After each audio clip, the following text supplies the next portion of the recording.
Now the polls have closed in all 15 contests, and here's what we know tonight so far. Joe Biden has won 8 states tonight. Bernie Sanders has won 3. You see the green and the blue right there, of course. You also have the states that they've won before: South Carolina for Joe Biden, Nevada, and New Hampshire for Bernie Sanders. Michael Bloomberg has 1 victory tonight in American Samoa, but we have 3 states still to come.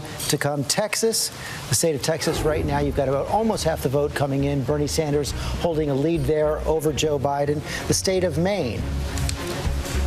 Also tonight, we're waiting for the reports from state of Maine. Right now, you see 65% of the vote in, and it's a dead tie right now between Bernie Sanders and Joe Biden. Of course, the big prize tonight, 415 delegates in the state of California. I'm going to pull that up right now as well.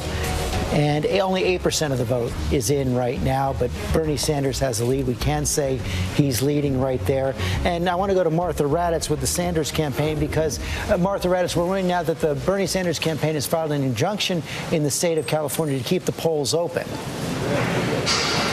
Exactly. They want to keep the polls open because they say the lines have been so long, and they were very long, up to 4 hours wait. And they also say there are some issues with voting machines there with some of the technology. They're not saying irregularities, but they're saying there were some issues with this new technology. And just quickly, if I can here, George, as I look around this very, very empty stadium here, filled with people just about an hour ago. But once Bernie Sanders gave his speech, they piled out of here as quickly as possible. We talked to a couple of them, asked them about the night. They said they're not worried about it. But clearly Bernie Sanders must be worried. And I have to say, especially because of Minnesota and Oklahoma. He won those states in 2016.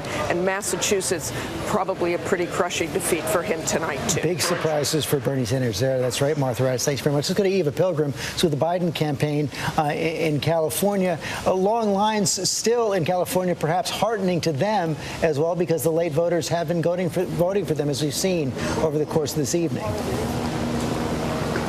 Oh, that's right, George. And the Biden campaign knew they were out-organized and outspent here in California. We spoke with an advisor earlier in the day who said you have to know where your delegates are. And so they were being very strategic about the time that they were spending in this state, going to areas that they thought that they could pick up delegates and playing a little bit of delegate pickup, that game. So hoping that they could close that margin. Their goal here in California is not to win California, but it is to minimize the lead that Bernie Sanders has coming if he gets California, which is what they seem to think will likely happen. And that was also the goal for them in Texas.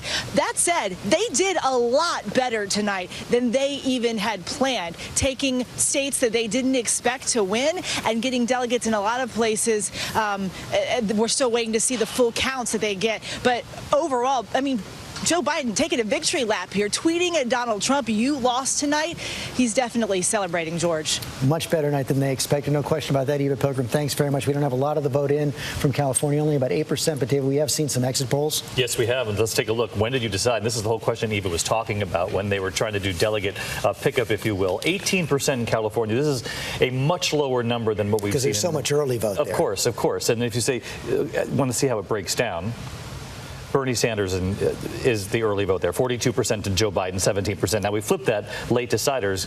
Keep in mind that we know there are far fewer late deciders in California. Joe Biden was able to turn that around with this last-minute momentum, 41 to 30. So it's a matter of how much can he catch up and how quickly. How quickly and how long it takes to count the votes as well. And Tom, are we picking up anything else? We are, George. Yeah, we actually have San Diego County. We have 99% reporting in. A more conservative part of the state, but for this Democratic primary, Bernie Sanders is on top, 27% to Bloomberg's 18%. You got to remember, Bernie Sanders lost California 4 years ago. He lost this county as well. And the sections we're going to be watching for California, the I-5 right here, the Central Valley. Bernie Sanders had a tough time there 4 years ago. And then Southern California, about 50% of the vote we're expecting will come from Southern California, an expensive media market. And again, I think it was about 1.5 maybe million early votes from California for the Democratic primary there. They're still counting some of that, but at least in San Diego, Bernie Sanders is the winner, and Bloomberg, look at this, 18%. He's having an effect there. Yeah, we'll see if he picks up some delegates out of California as well. Why don't you pick up Texas while you're there as well? Let's see where we are right now in Texas. Yeah, George, I was just checking this out right before we came on. We're almost at 50% right now for Texas. Essentially, what's out is Houston. Houston and San Antonio, Bexar County and Harris County. We still have no data. That's pretty much the rest of the 50%. But you can see what Biden has is a coalition of these smaller counties. Bernie Sanders doing well. He won Austin 4 years ago. He wins it again. He also picks up Fort Worth and some of the ring counties around Dallas, Fort Worth. But the vote's still out, half the vote's still out. And we see Bernie Sanders in Beto O'Rourke's district, El Paso. It looks like he's ahead here. Let me see how much of the vote is in here. Only 9%, though. And I just want to be clear about another thing. We're seeing some of these orange counties from Michael Bloomberg. He spent north of $50 million.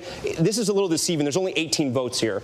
He'll win that county, but there's literally only 18 people voted there. So maybe they'll have some more votes. But that's I just want to highlight that. Hi, everyone. George Stephanopoulos here. Thanks for checking out the ABC News YouTube channel. If you'd like to get more videos, show highlights, and watch live event coverage, click on the right over here to subscribe to our channel. And don't forget to download the ABC News app for breaking news alerts. Thanks for watching.